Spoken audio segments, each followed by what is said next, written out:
আমি কান্না লুকিয়ে পড়াশোনা করি, কারণ জানি গরিবের কান্না কেউ দেখে না। ঘরের চাল ভাঙা পেট খালি, তবুও আমরা স্কুলে পড়ি।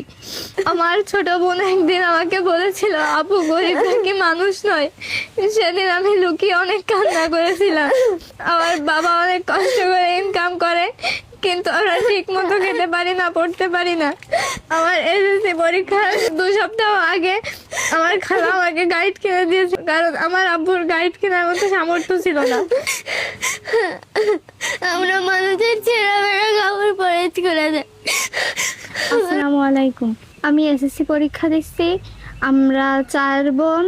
আব্বু ভ্যান চালায়। আমার দাদি অনেক অসুস্থ, তার ওষুধ লাগে প্রতিদিন। এভাবে চাল কেনার টাকা থাকে না, আমরা না খেয়ে থাকি। আমাদের থাকতে অনেক কষ্ট হয়। বৃষ্টিতে আমাদের ঘর ভেঙে গেছে, এখন আমরা থাকতে পারি না। আমাদের থাকতে অনেক কষ্ট হয়। বৃষ্টি হলে রাতে আমরা পলিথিন নিয়ে দাঁড়িয়ে থাকি। আমাদের এভাবে থাকতে অনেক কষ্ট হয়। আমরা ফ্যামিলিতে 7 জন মানুষ। আমার আব্বু চাল কিনতে পারে না। আমরা কোনো দিন আছে আমরা না খেয়ে থাকি। আমার দাদি অনেক অসুস্থ, তার ওষুধ কিনতে কিনতে টাকা শেষ হয়ে যায়। ঘরে চাল ভাঙা, বেড়া ভাঙা, কিন্তু তার থেকে বেশি ভাঙা আমাদের ভাগ্য। একটা বৃষ্টির রাত মানে আমাদের কাছে কষ্টের রাত। আমরা অনেক সময় না খেয়ে থাকি। আমি এসএসসি পরীক্ষা দিচ্ছি, কিন্তু জানি না এই দারিদ্র্যের কারণে আমার কলমটা এখানে থেমে যাবে কিনা। একটা ভালো ঘর নেই, একটা নিশ্চিন্ত ঘুম নেই, তবু আমরা জীবন যুদ্ধ করছি। মায়ের চোখের পানি আর বাবার ঘাম, এভাবে চলছে আমাদের সংসার। আমাদের ঘরে সুখ নেই, কিন্তু স্বপ্ন আছে। বড় হয়ে মা বাবার কষ্ট দূর করার স্বপ্ন। এক মুঠো ভাতের জন্য আমরা অপেক্ষায় থাকি। বই কিনতে পারি না, পড়াশোনা করি। বাবার দুঃখ দেখে হাসতে ভুলে যাই। এটাই আমাদের অপরাধ। আমাদের কান্না কেউ শুনতে পায় না।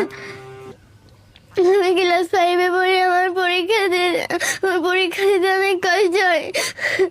আমার একটা গাইড নাই, তাই আমি পরীক্ষা দিতে পারি না। গাইডের জন্য স্যার ম্যাডাম আমাকে মারে, আমি পড়া দিতে পারি না ঠিক মতো। আমি পড়তে চাই। এই ঘরে রাতে ঘুমোতে পারি না। ঘরের চাল নাই, বেড়া ভাঙা। স্কুলে সবাই সুন্দরভাবে যায়,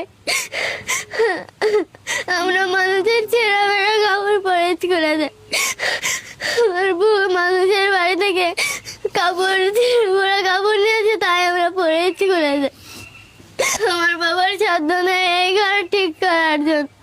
আমরা এই ঘরের ভিতর থাকি।